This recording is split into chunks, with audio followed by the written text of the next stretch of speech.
Hello, everybody, and welcome back to the Europe Grandmasters playoffs. I'm TJ, joined by the Admiral. That's Admirable. Admiral, how you doing this morning, man? I'm doing fantastic. We just came off of a pretty cool set where we got to see a big mix-up of all the plays that were available there. And I think the big story is Kolento making absolute picture-perfect use of the tools he had in some situations where I would have considered his, a couple of his hands quite marginal. And for Orange, just sheer aggressive play and showing how much damage capable of Rogue is available in that one. So super cool matchup, and unfortunate for Orange in that one, but we got another cool match coming up. Yeah, as an aside on your point, Rogue versus Mage has become one of my favorite matchups to watch over Grandmasters, just because of crazy things happening, right? It's not often that you just die from 30 with no board position ever. This metagame, right? But let's start talking about the next match. It's going to be Hunterace versus Kolento. Hunterace, of course, getting that bye in the first round of this group stage for playoffs because of his performance in the regular season. But it's going to be a Mage Mirror versus Kolento. So one of the cool things as well about Hunterace is that his second half of Grandmasters has just been incredible. It's like he flipped that world champion switch and just started playing lights out Hearthstone after not the best start, not the worst start, but not the best start to his season. I mean, he swept the second half. Yeah. Went the full 7-0. He ran the bracket. No one beat him after the Masters Tour. It's insane. That's just, it's insane to me. But taking a look at his deck list, pretty standard from what we see. A couple of little weird things, like one copy of Magic Trick with a Sandbinder and 2 Frostbolts in the primary deck. That's not something that we see very often, but it kind of goes to show what he was expecting coming into this playoffs week. Yeah, something that really stands out to me is the fact that he has gone with the 2 halftime scavengers as the tertiary plan and the secondary plan, the anti-warrior. So he does not have a backup plan for the matchup that he's about to face down, where if we take a look at Kolento's deck, that is exactly what he has available in that in that secondary deck with the 2 snap freezes, the questing adventurer, and the additional big freeze that's in the deck. So often this matchup boils down to freezing your opponent's board and then being able to capitalize. Yep. The first player who freezes and is not able to capitalize is typically at a big disadvantage. And so adding in another copy of freeze, as well as the big removal spells, a la Walk the Plank from the Rogue side, and then the Questing Adventurer to just be a paramount threat, I think is a wonderful plan for Kolento that gives him a pretty sizable edge in the matchup. Yeah, I'm curious to hear thoughts on players that brought Mage this week that don't have a target for Mage specifically. And when you think about it, you expect your field to be Mage, Rogue, and Warrior. So you build your primary deck to beat one of them, your secondary deck to beat one of them, your tertiary deck to beat one of them. And Kolento is one of the only players to have a Mage-specific tertiary deck. I think there's 2 other players that did that. Hunterace, since his tertiary deck is for Rogue and his secondary deck is for Warrior, that we would assume that his primary deck is for Mage, which is kind of interesting because he has the 2 Frostbolts, only 1 Magic Trick, Sandbinder. These things aren't, fantastic in the matchup, but they do give you outs to fight for the early board. Double Frostbolt gives you game against turn 2 Sorcerer's Apprentice. It can act as a kind of a freeze effect in a pinch. But the game 1 is going to be super important for Hunterace, because if he starts off behind and then goes into Kolento's tertiary deck, or sorry, his secondary deck, and then he's at a big disadvantage, then he is not favored to win the series at all. Yeah, for Europe Grandmasters specifically, we took a look at the win rates of players on week 6 and week 7 when they had a deck that was dedicated in the secondary tertiary and their opponent did not.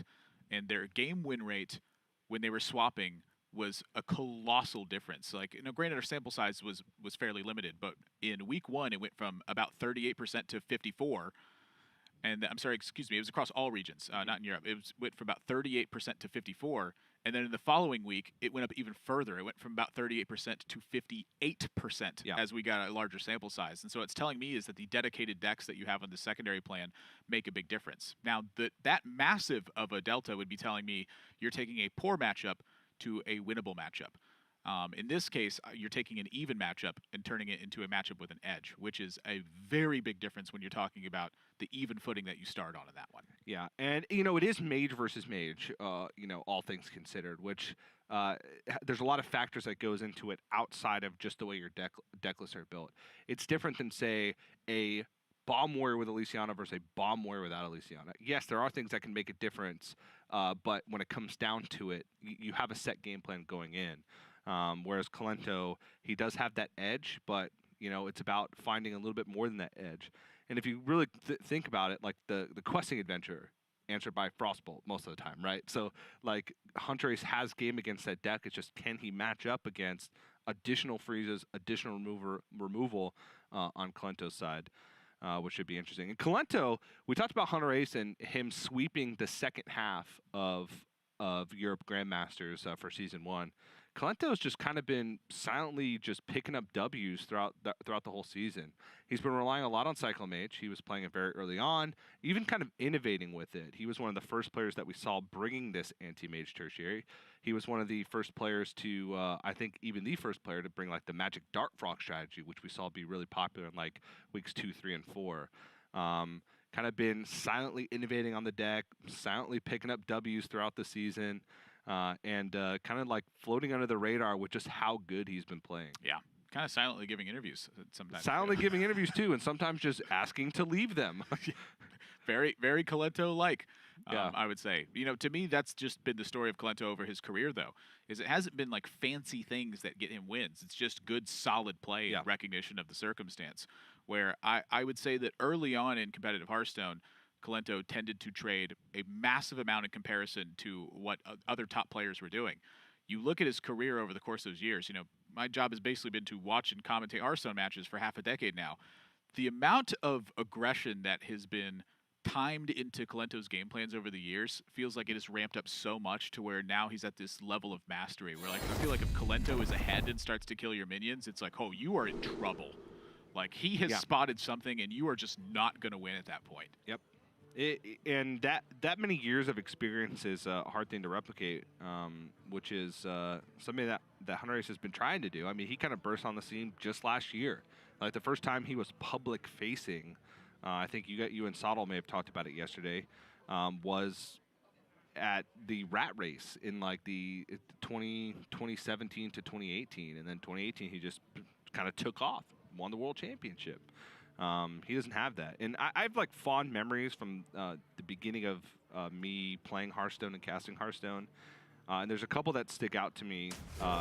One is like watching Dog when he had like 300 viewers play Ramp Druid all day long, get rank 1 legend. The second is watching Kolento master Miracle Rogue, the old school Miracle Rogue. Oh yeah. And learning so much from him and becoming a master at the deck just by watching him. And that was 4 or 5 years ago, or 4 years ago now. Which is kind of insane to think about that even back then I was learning things from him. Time runs out on me. But let's get into it. We got a game of Hearthstone on our hands. Hunterace versus Kolento. The winner of this match moves on to the semifinals tomorrow to compete for that one spot for Season 1 at the Global Finals for Europe. That's right. And the loser of this one, Orange, is awaiting facing them for that final match that's in the lower portion of the bracket here. You talk about learning. There's 1 and 2 things I think you're going to learn this game. Number 1, aggression is very good, or number 2, Luna's Pocket Galaxy is very good. With Hunterace's hand right now, I feel like aggression has to be the direction he's going. Number 1 is because he's not on coin, so his options become quite limited. And then number 2, because Kolento's on coin and his options are limited, you want to present aggression to try and snatch that away from him. You want him to have to make less use of his tools overall, so that way he cannot have that flexibility in those big turns. And so for Hunterace here, I actually would not be surprised to see this Khadgar come down and followed up by a Banana Buffoon. If Kolento's going to check that, it's going to take a lot of resources in terms of like pings and hero powers and stuff. And in the meantime, Hunterace gets to start chipping away some damage and perhaps threaten Kolento if he has a bit of a weaker hand. Yeah, I agree. And Hunterace agrees as well. Let's say, for instance, he holds onto that Khadgar. When's it coming down? Ooh. When you get a Conjurer's Calling and a Giant? When you get a Conjurer's Calling and a Giant, or maybe you get a Conjurer's Calling and you play it on like a Banana Buffoon that sticks, which it's less likely to stick because you don't have the 2/2 fighting for board. Kolento respects the Khadgar here as well, which means that Hunterace taking that Icicle from his magic trick on turn 1 means that he has 2 different directions now. He can play Banana Buffoon and start to, again, threaten more chip damage, or number 2, he can protect Khadgar. Again, an interesting scenario. He plays Icicle on this, then he doesn't develop Banana Buffoon, get those bananas rolling. But if he plays Banana Buffoon, then he has Icicle, which where is that 2 damage going? Yeah. After that, maybe a Sorcerer's Apprentice. I feel like even though it's less mana efficient to play the Icicle here, and that you end up with a 2/2 body on board either way, I think that the idea that Khadgar could be an objective for Kolento is still quite threatening. And then number 2 is your turn 4 is going to be Banana Buffoon and load up a banana. So the question here then becomes, what can you do with the 4 mana next turn versus the 1 mana you would have next turn? And so for Hunterace, he's saying, I don't need this Khadgar. I played this strictly for pressure. Let Kolento trade into it, and then I'm going to make use of my Banana Buffoon afterwards. Yeah. Face attack as well. Yeah, of course. I ain't trading. 2/2 versus 2/2? Yeah, right. Forget about it. Forget about it. Happened anyway. Now, if I have the Mana Cyclone, I am trading. I'm definitely doing that one. Yeah. Mirror Image picked up. Both players, thing to note, both players have Luna's Pocket Galaxy opening hand. Well, maybe not opening hand, but have drawn it before it's playable on turn 5. That makes things interesting. It kind of throws the idea of one player having advantage by being on the coin out the window, because if you don't necessarily care about that extra card when every giant in your deck costs 0, when every spell costs less than 3 and every minion costs 1 or less. There's 2 ways that I look at it as well on that, which number 1, both players have Luna's Pocket Galaxy. Lends to the ease of the aggression and the counterplay that we've seen so far. You know, it's pretty unusual use of Khadgar in Mana Cyclone. For Kolento, it's about fighting for board to make sure that when you coin out a Pocket Galaxy, you have time to keep going. Yeah. For Hunterace, driving that aggression is trying to disrupt that coined Pocket Galaxy and at the same time build to his own payoff of the Pocket Galaxy. So for me, Kolento can very easily fall behind if he chooses to go that route.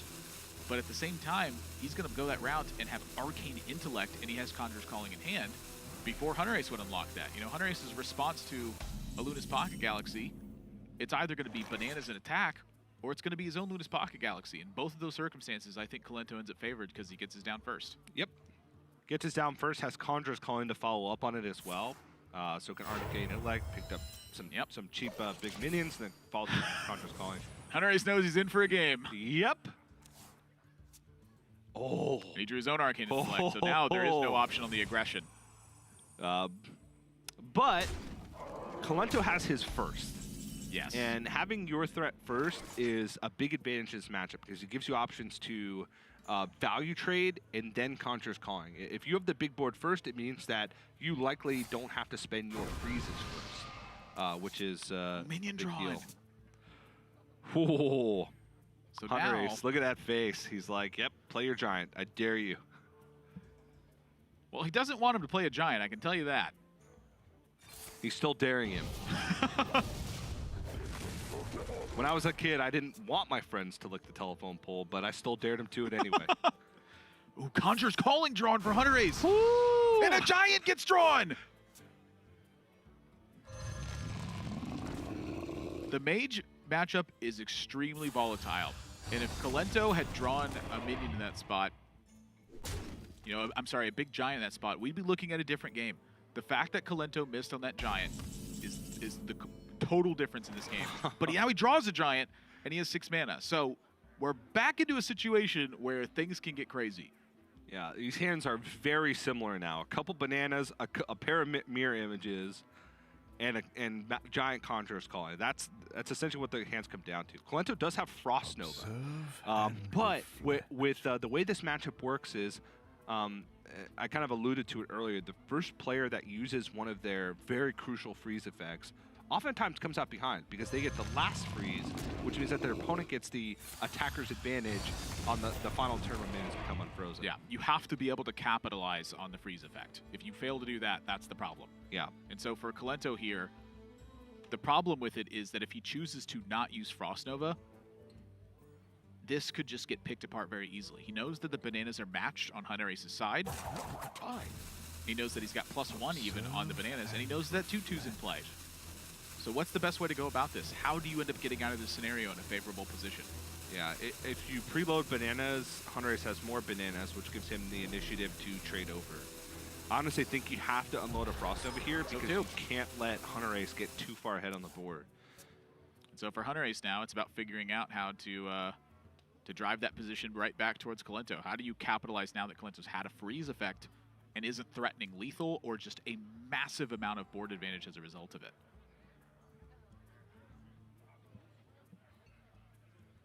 I think I'd like to find a way for Sea Giant to come down here.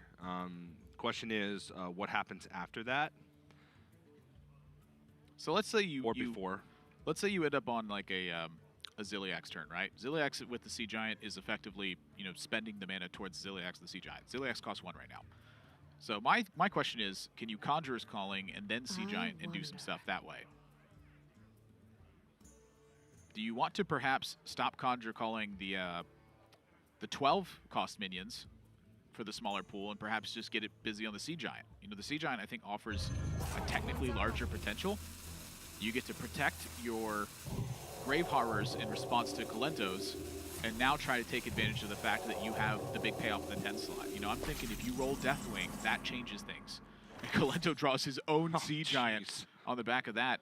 And the hands are also scattered with mirror images at this point as well. So I think that cracking through for lethal here is going to be the thing that players have to look for right now, because winning the board, I think, is just almost too much to ask in a position like this. And reflect.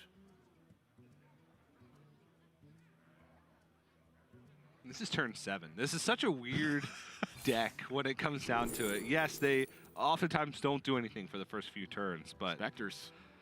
Book of Specters. Problem is I think there's still some spells in Kolento's deck that he would be very sad to discard. True story. I think there's a lot of minions he's very interested in finding right now. Yeah. So I'm curious to see how this turn actually ends up going. My instinct was to double banana and then trade over a Grave Harbor. But single banana hero power trade over Grave Harbor allows you to do the same thing with Conjurer's Calling. Yeah. So Kolento slightly winning the board at this point.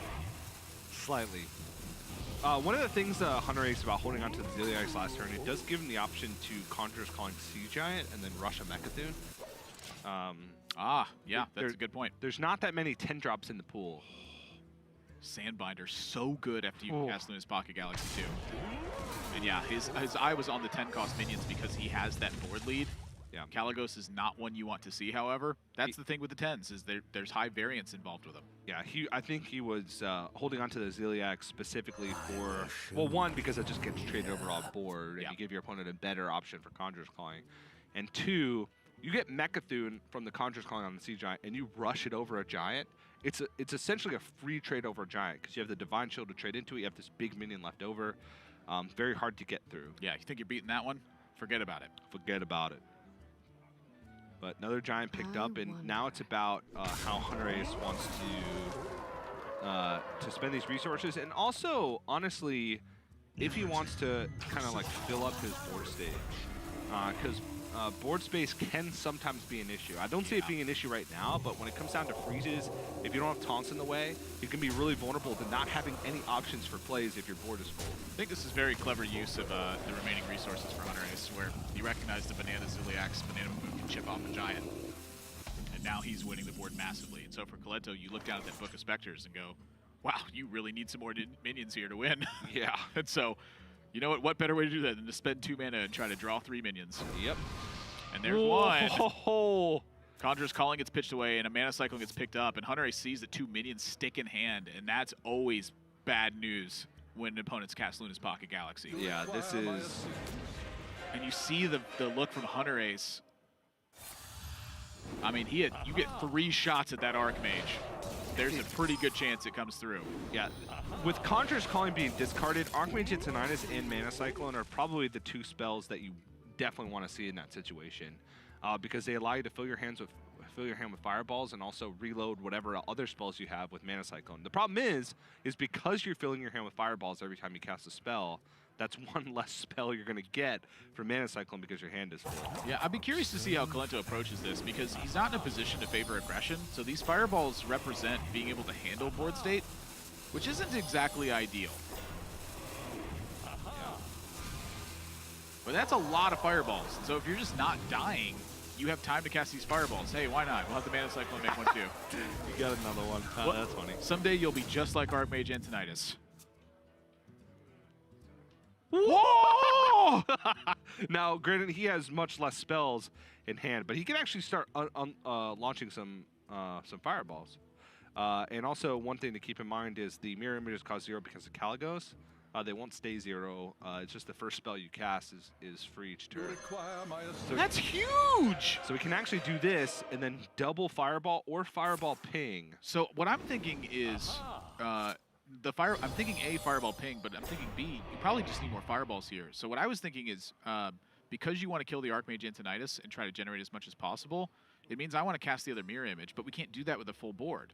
So my instinct initially was to Fireball Mirror Image, and I think I still might be there, because the next thing I look at then is Fireball the Sea Giant, and then Fireball the Archmage Antonidas, but that doesn't allow you push through it. So you have to Fireball Mirror Image here and trade over one of the 8/8s in order to kill this Archmage Antonidas.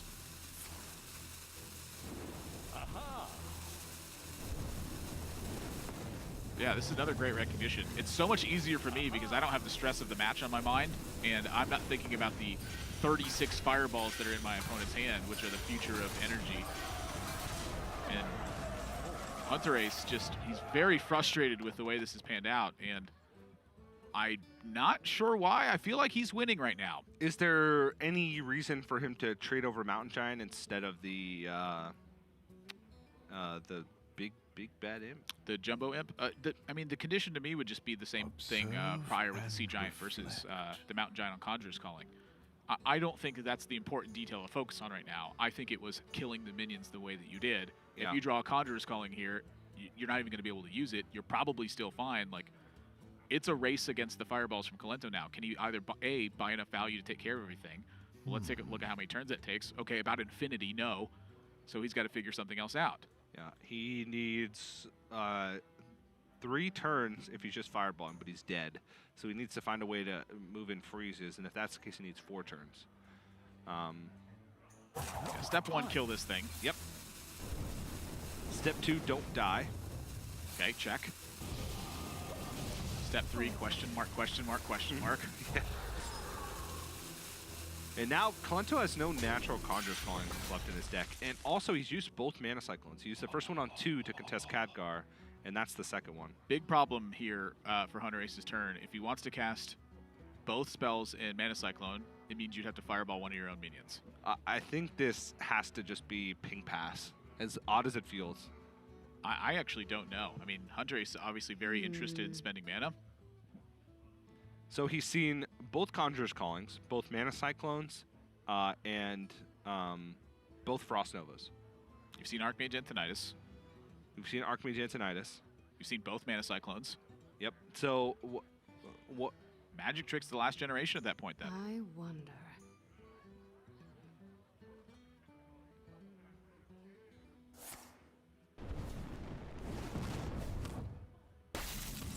Yeah, just don't think you get enough out of the turn. Yeah. And Frostbolt picks up for Kolento means that he can continue to drive the point home and eliminate key minions. Yep. He may have bought the time here, but then does he have a way to finish afterwards? Man. Is there a way that he can clear off these minions over a few turns? Kind of soften them up with the Frostbolt and the Fireballs and try and go for a Blast Wave? Well, the other thing I'm thinking about is, does he have any lethal opportunities that are coming up? So if he Frostbolts the Imp here, he leaves 14 damage on board. He throws double Fireball to face, puts Hunterace down to 18. He would need a freeze effect, and he also knows that he's dead because he knows there's a Fireball in hand. So I'll walk you through where I was looking at. Banana the Cyclone, Blast Wave. How does that allow you to clear things up? Observe and and then you can Frostbolt. Fireball. Yeah. Oh, this works well. So now you're facing down 6 points of damage, but again, the problem is the other side. Is the pressure going to be enough? Because Kolento's hand right now, 3 pings wins him the game. If he pings face 3 times and launches all this burn face, he can win the game. So Hunterace being able to find Arcane Intellect to give him back the pressure with this Caligos Major deal. That was the turn that Kolento didn't want to see, because I think this was the start of a game plan for him where he's like, live for 3 turns, hero power phase 3 times, and launch all this burn. That's a win. Yep. So he needed time, and that's been taken away now. Not only that, Hunterace gets to reload here with Mana Cyclone if he wants. No mirror image, I'm guessing because he wants the additional board space. In case he picks up, Power of Creation for the following turn, another Conjurer's Calling. Hey, maybe even Astral Rift.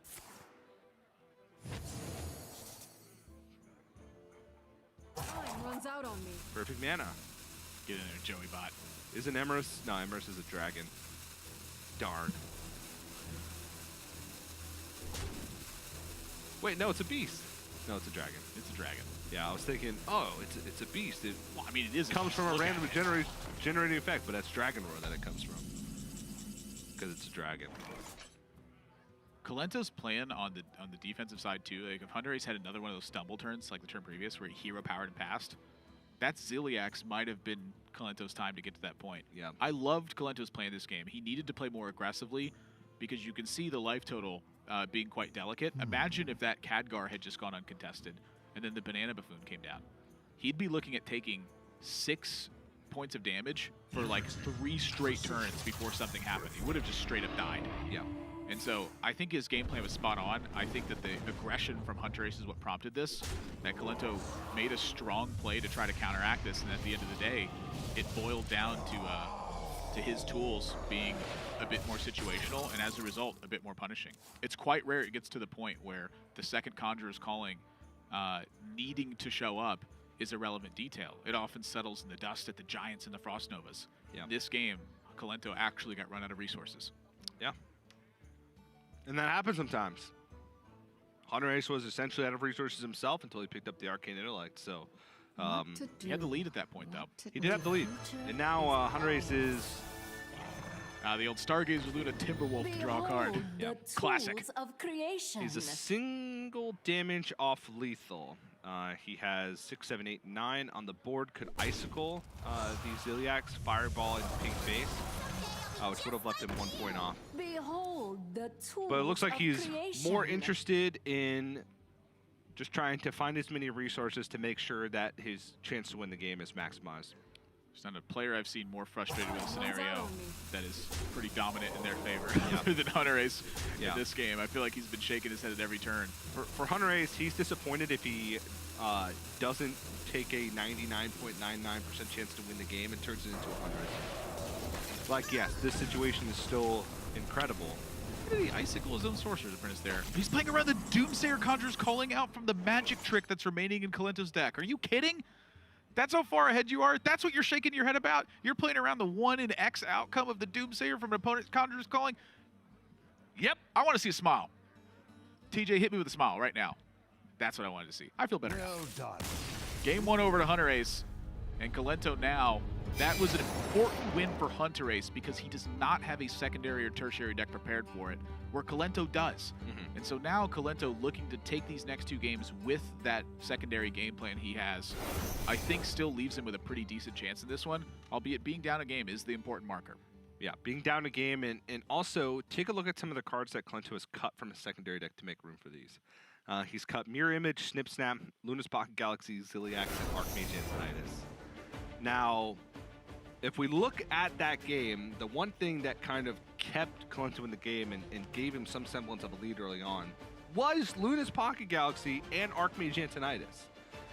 Now, this is going to be a different game plan now that he's added the questing adventure, now that he's added more freeze. It's much more linear, where it's more about generating a big hand, landing a giant, and just solidifying that giant with the additional freezes and with the additional removal. Yeah. That's what it boils down to in this matchup. But he doesn't have the opportunity to kind of go nuts with Luna's Pocket Galaxy and win the game off of that. Yeah. Which I still think there's an edge. The additional freeze, the questing adventure, which is so hard to remove, the snap freezes, which can deal with that giant that you just play. I still think that gives him a slight edge, but I feel like every time Mage has won over the past couple days, it's been off the back of an insane Luna's Pocket Galaxy Well, turn. we asked him about this last week because it is, I think, a very unusual game plan to remove the Luna's Pocket Galaxy. But some of the expression that Kolento had regarding the situation was that, you don't always have time to Luna's Pocket Galaxy if there's a pressure plan on the other side. And that's very true. He mentioned that Archmage Antonidas was, I'm paraphrasing this a bit, but that it was rarely the deciding marker of the card, where it's, effect, even if you use Luna's Pocket Galaxy, you get turn 7, 8, 9, that card ends up relevant, and a lot of times the game gets decided by that point. You take a look at the way that Kolento has kept opening hands. He's been keeping removal cards. He's been keeping cards that start to make headway on board positions, and so he understands that tempo is the driving force of the matchup. I think that's wise, and I think that removing Pocket Galaxy is interesting. I'm not sold on the idea yet, but it makes sense if you take into account his game plan. It's to take the aggressive lead and make sure that you mute those cards on your opponent's side rather than give them time to be valuable. Yeah. No, that's a great point, and kind of driven home by the fact that Kolento sees double Ray of Frost in his opener and keeps them both. Yeah. There's not that many, especially beyond the coin, not that many Mage players that are going to say, I'm on the coin. Let me keep double Ray of Frost. Woo, prime. Yeah. What to So do? it just goes to show a little bit about his game plan. And now Hunterace faced with an interesting decision here. He could go for a second magic trick, or he could go off with this mana cycling. And when you're not on the coin in the Mage, you have to find creative ways to try and get on the board and try and generate value. Because you're operating at that slight disadvantage in the matchup already. Not the best spells. The secret. Whoa. The secrets do make things interesting. I will say that. Those are some massive pickups for Kolento in this one. And that Giant is a bit short of being played. I'm pretty interested by the immediate use of the secret, given that the Giant showed up. I guess its timing comes down at the exact same time, because you have the Elemental Invocation. So it makes sense. Yeah, so what Hunterace is trying to do here is set up to where he can play Giant and Kolento can't. By playing the secret immediately, like that quickly without thinking, Kolento's going to think, that's Mirror Entity. Yeah. I can't play this Giant. I don't have another minion to check for Mirror Entity outside of Sorcerer's Apprentice. If I play that, I can no longer play Mountain Giant. Yeah. So Hunterace is saying, I need to try and bluff this. Wow. And that's a rare bluff opportunity you get in Hearthstone, and I think the pace of play from Hunterace there is really what might have sold Kolento on this. I think it's likely he would have played around Mirror Entity anyways, but I think that Hunterace really solidifies that idea in Kolento's head when he does it. But he gets a secondary payoff here. If he uses Counterspell in that spot as the bluff potential, Kolento has a number of ways to check that for 0 mana. yeah, If he uses the Ice Barrier, and Kolento is looking at his next turn, he's still going to have Counterspell on his mind because that Ice Barrier is down. I wonder. So then what does the second secret mean later on for Hunterace when that comes into play? And so I think that his bluff opportunity here was capitalized on pretty maximally. And I think that that Elemental Evocation might have been what made that possible. yeah. Ends up working out. Hunterace gets first Giant on the board. He doesn't have a way to kind of solidify this lead with a Conjurer's Calling. This is where the Snap Freeze is important. So often in this matchup, plopping a Giant is just a good play. Yeah. When your opponent has Snap Freeze, though, it rips that away. Yeah, and the benefit for Kolento here with the double Ray of Frost is that he can actually play around Spellbender in a way here because he has both. So if this one gets Spellbender, oh no, he checked for Spellbender last time with Frostbolt. Yeah, So he knows its Hunterace. face secrets. That is one that would, I think, be deserving of a facial reaction that says, "Oh man." That turn right there might have sealed the deal. That was a massive turn from Kolento's side. Now the last thing he has to think about is Vaporize, and that's it. Ice Barrier, that's almost meaningless to Kolento at this point. What Who to cares? do? But getting your Giant shredded away, that's going to be the next check. So Yeah. on the following turn, I would not be surprised to see Kolento actually put the Sorcerer's Apprentice towards face over the Mountain Giant in that instance, in fear specifically of Vaporize. Yep. And for Hunterace, it's about finding a way to win when you know that you're probably never getting back on board. Yep. He's used a Mana Cyclone and didn't get anything outside of a Frost Nova that can help him. He could, and the awkward part is he can't even feign a Spellbender here because he knows that the second copy of Ray of Frost is in Kolento's hand. So he's an easy way to check. Yeah, I think it boils down to as simple as buy time, if that's the case. And that means take away the ability for Kolento to check for a Vaporize. And the fact that he's done this with Banana and Ping, I think helps to continue to sell that idea. Yeah. It also helps to play around Sea Giant in that regard, where notice that Sea Giant costs 8 mana and there's 7 available with coin. Kolento here, though, he's even got the Conjurer's Calling. And so that's really, I think, the ace in the hole that really settled this job. You know, Kolento, he turns over the 10, the Jack, and the Queen, and you're going, maybe he does have the straight. Then the Queen comes out with the Mountain Giant. Or I'm sorry, the King comes out with the Mountain Giant. And then Hunterace, you know, he's been fending us off the whole time. He continues to fight back, and he's like, hey, by the way, got the Conjurer's Calling as well. You donezo here. What's the Conjurer's Calling in the poker reference? The ace. Okay. It's the last thing you use. Or the last thing it's shown, rather. Cool. It was a weird analogy. I'm learning. It I feel hurt like that... just based off that analogy, I know everything about poker now. That's true. You want to play? No. I wear my emotions on my sleeves. Today I'm feeling very flamingo. I got really Guten-tagged last night. Doesn't even make any sense. Well, it's the morning here. I was telling you how I felt. What to do? I feel Guten-tag. What to do? I know that doesn't make any sense if you use a direct translation of that. I'm happy for you. Are you gluten-free? Is that why you weren't appreciative of it? Yes, I am. Okay. This Archmage is dead, by the way. Time runs And this out is the on me. game plan that's created for Kolento by having access to Snap Freeze. It allows him to play the matchup differently than you normally would and be able to capitalize when your opponent's trying to same thing back. Yep. It's very akin to the way that the Rogue plan wants to operate versus Mage. Get a threat online, kill your opponent's big threat.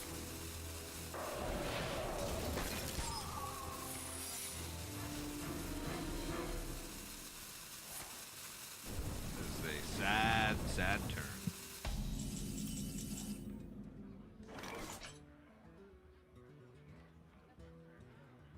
Second secret complicates things a little bit for Kolento, but not really that much. Yeah, not He's too got ways to complicated. check for everything. Checking for a mirror image with the Sorcerer's Apprentice. Check for counterspell with the magic trick. Curious if we can check coin at spot. I guess the coin represents Sea Giant. Yeah, coin represents Sea Giant, and I think he'd rather just have the additional minion on board. Makes sense to me.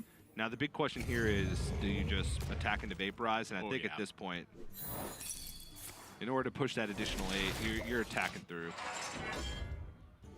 So now Kolento with a bit of information as well on how Hunterace quickly played that Ice Barrier to represent. I wonder if that's possible for the next game, because that's where we're headed. If Hunterace found a way out of this, I would be stunned. Yep. So how does he win from this position? I think the most likely way that he wins is by What playing to Sorcerer's do? Apprentice Frost What Nova. to do? Next turn, play Archmage Antonidas and rip the second Frost Nova. He just used a Frost Nova. Was that a randomly No, generated one? it was a Ray of Frost. Oh, yeah. It was the second half of a Ray of Frost. Yeah, it has to be like picture perfect because the Sorcerer's Apprentice needs to stick, I think, in this situation as well. wonder. Yeah, and I think you have to take the risk because you can't wait another turn. You're dead if you don't Frost Nova, so you have to Frost Nova. Then how do you win beyond the Frost Nova? You need the second Frost Nova, in which case you have to use the Sorcerer's Apprentice here to make sure that you have the mana to Archmage Antonidas to set up for a win. Stargazer Luna. That's how. It's always Stargazer Luna. That's how you win these wacky games.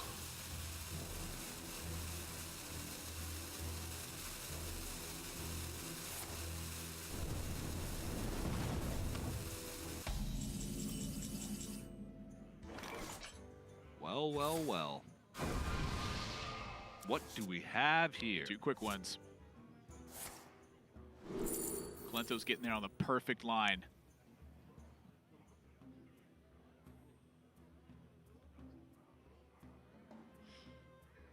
Right as that Sorcerer's Apprentice comes down to try to back boost him, the double.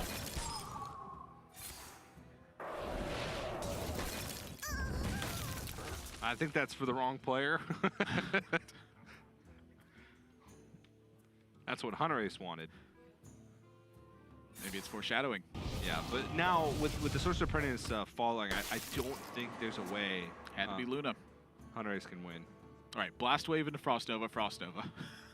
And then one more what? turn. And then what do you do? Then you draw the Luna.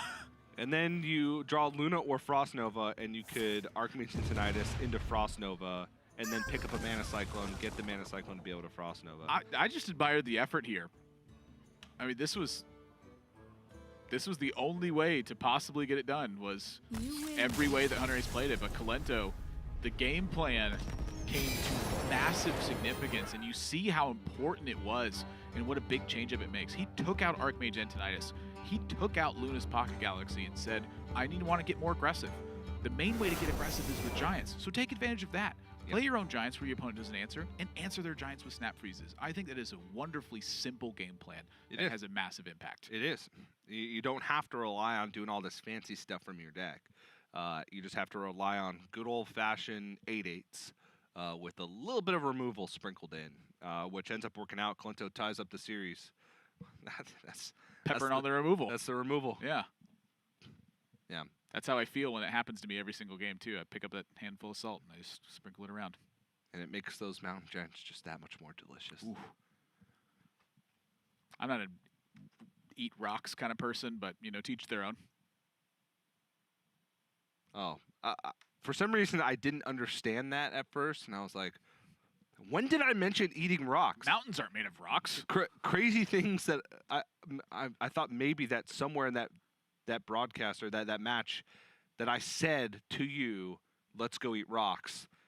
And it took me a whole 5 seconds to remember that I actually did not say that, and then a couple more seconds to realize that you're referring to Mountain Giant. Just a little bit insight. Well, you said it was more delicious. Yeah, I know. Oh, look, I don't lick rocks either. Don't Again, question each it. their own. My brain is crazy. All right, let's get into it. Game 3, winner of this game moves on to the semifinals tomorrow, where That's they're right. 2 match wins away, 2 best-of-5 match wins, because it's best-of-5 starting tomorrow. 2 best-of-5 match wins away from qualifying to the global finals at BlizzCon. And Hunterace, it feels like he hasn't been defeated in a long time. It's been a long time since he's been defeated in a match. Game-wise, players drop games all the time. All the time. That's I don't think that's indicative, because with Specialist, how it works in general is you have a secondary, tertiary deck specifically designed for something.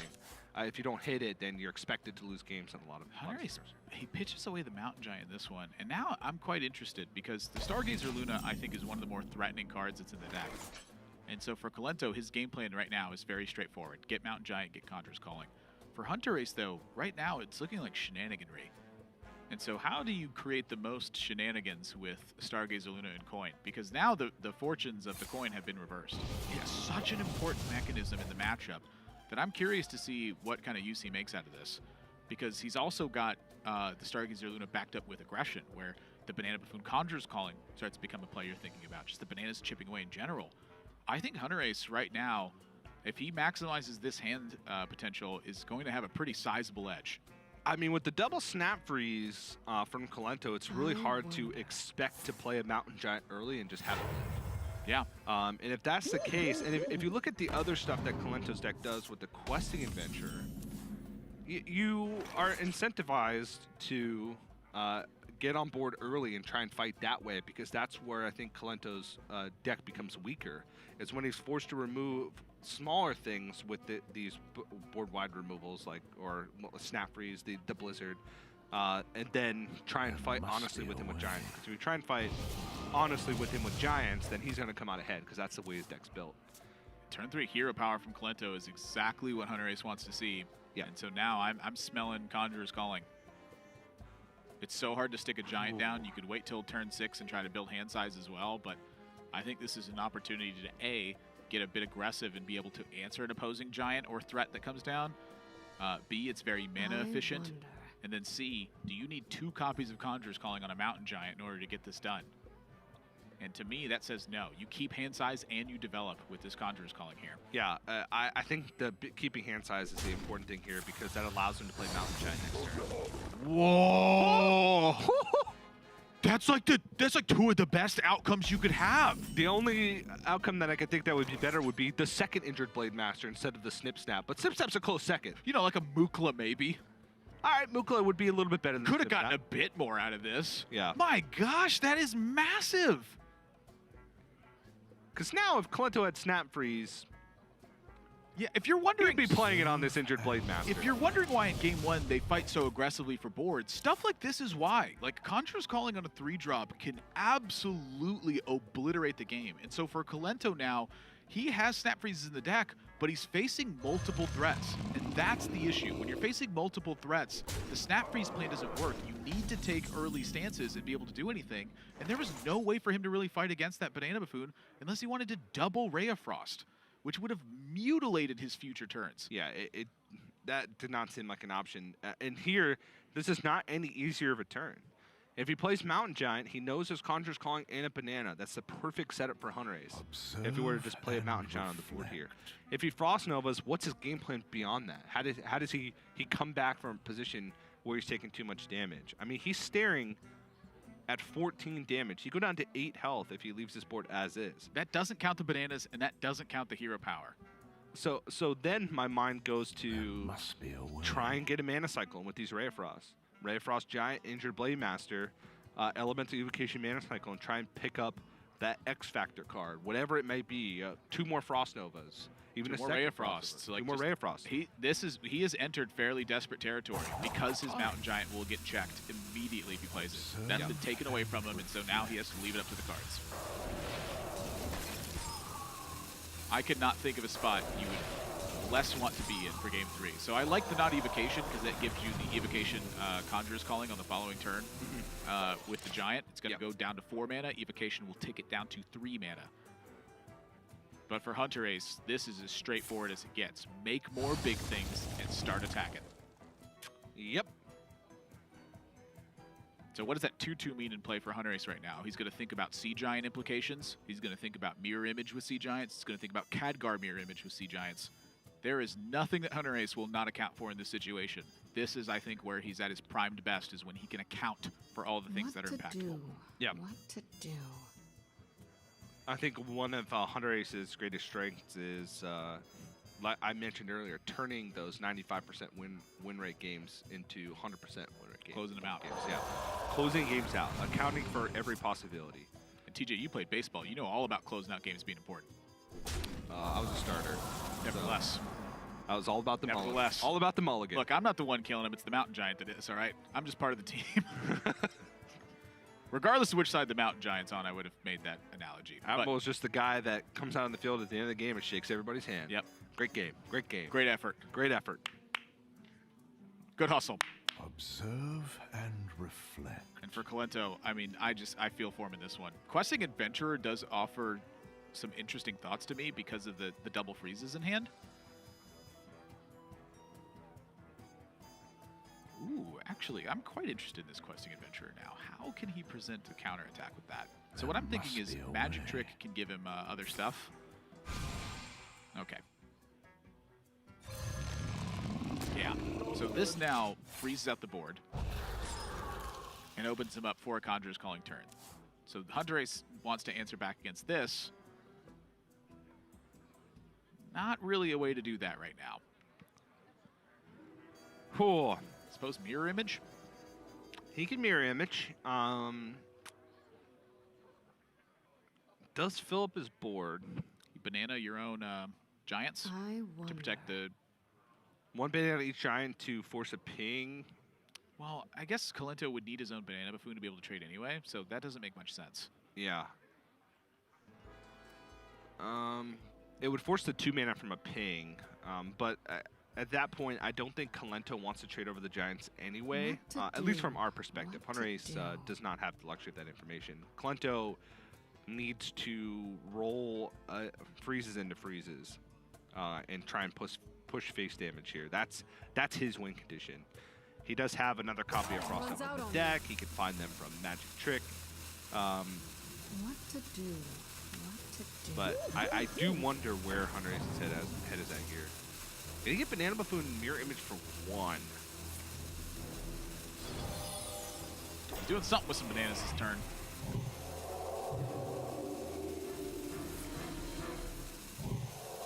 Whoa. Putting the bananas on the Mana Cyclone.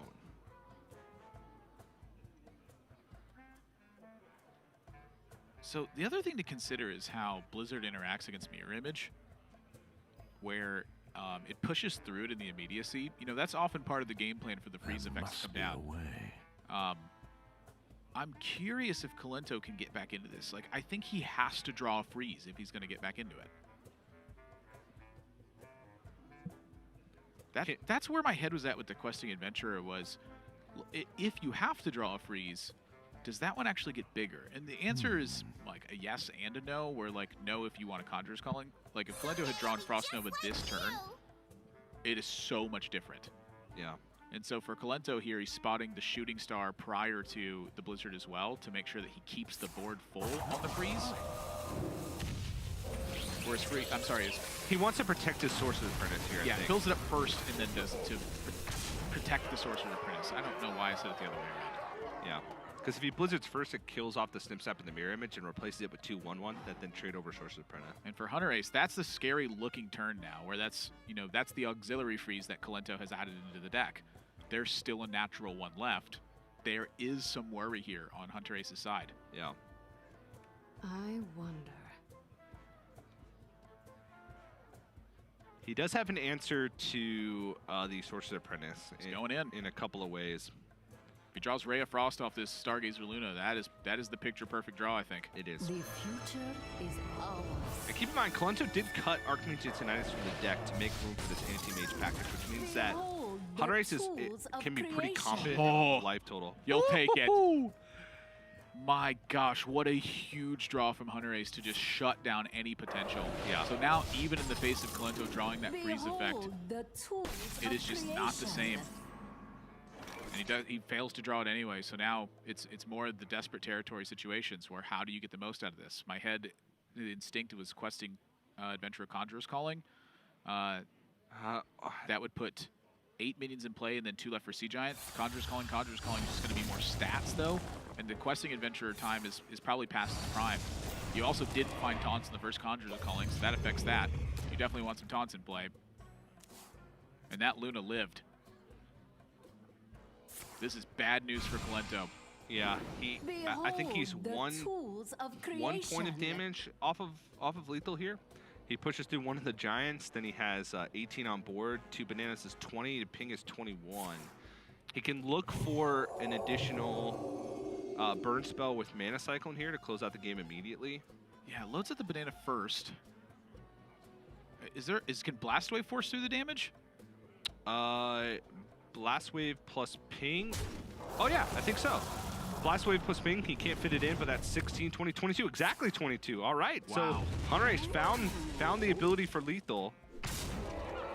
Nicely spotted there. Wow. He used the banana just to push the extra little bit of damage. Used the Blast Wave for effectively deal 2 on the Mountain Giant.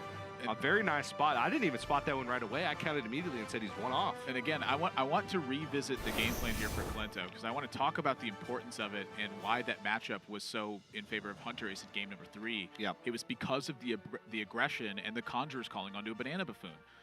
In Kolento's spot, he did not have the minions to be able to fight back in a situation like that. And that's very different when you have to hero power to set up killing the Banana Buffoon or to try to force your opponent to play bananas than it is when they just duplicate their minions. Now, Hunterace got an extremely large role on the Conjurer's Calling there, but I think even without a role that big, he's still looking at a massive advantage just simply because he's got so much stuff in play in comparison. Yeah, the tempo drives the matchup and opens those opportunities, and that's what the Snap Freeze is supposed to be there for. You fight that evenly, and then you offset their Giant. Yeah, and so a nice deviation. It's not often that you see players throw away Mountain Giant win on the coin. Yeah. In almost any matchup. So a great recognition, and ends up coming away with the victory, moving on to the semifinals. And it looks like now we are joined with Hunterace for an interview. Hey, Casper, can you hear me? Yes, I can hear you, TJ. How's it going? Hey, man. I haven't got a chance to interview at all this year. First time, first week cast in Europe. How does it feel to take the win today and move on to the semis? It feels pretty good. Just one match closer to making BlizzCon. So yeah, that's what I'm trying to do. So just gotta win 2 more now. So how did your prep look like this week? You ended up settling on Mage, which you know has had a lot of success for you recently. What kind of did you expect in the field, and did you do any extra prep work, knowing how much was on the line coming into this week?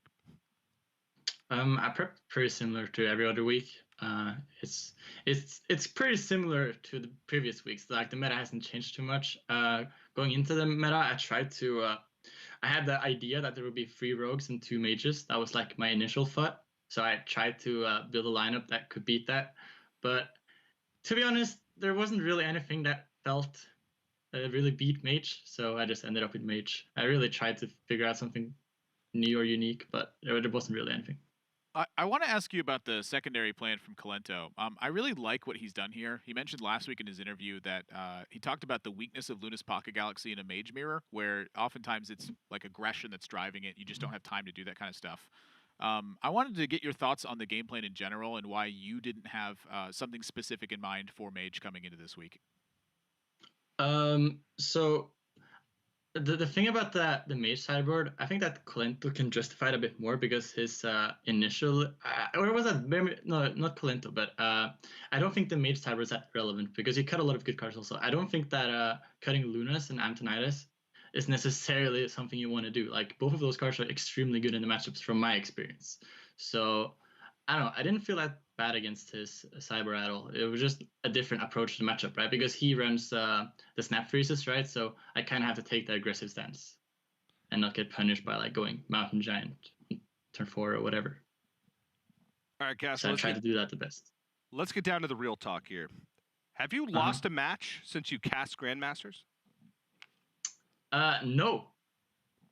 I have not lost a match since I cast Grandmasters. So do you think that that's a coincidence, or do you think that casters, once you cast Hearthstone, you're just on a whole nother level of ability to play? I've done some research, and it seems that Galen also casted the previous week to top 2 finishing in Vegas. So yeah, I think there's something there. That's some pretty extensive research, by the way. I really appreciate that research you've done. You must have put hours into doing that. Yeah. So if you're telling me, since I've been casting for 4 years since the last time I played a tournament, that I've just been saving up all this energy and I would just win every tournament that I would play from here on out if I quit casting? Well, speaking from the sample size we have right now, it seems pretty likely. So maybe you should go for it, TJ. All right. Well, I'm out of here, Hunterace. I got some prepping to do. You'll see me next year for Grandmasters. But congratulations on the victory. Thanks so much for joining us for the interview, and good luck tomorrow in the semifinals. Yeah, see you tomorrow, TJ. See ya. Yeah, see you tomorrow.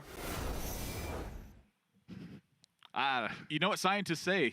Correlation definitely equals causation. Yeah, it's just kind of funny. I think it's more of a recipe of just Hunterace when the rubber hits the road and it's time to get down to playing some Hearthstone. When he focuses, he won the world championship for a reason. You know?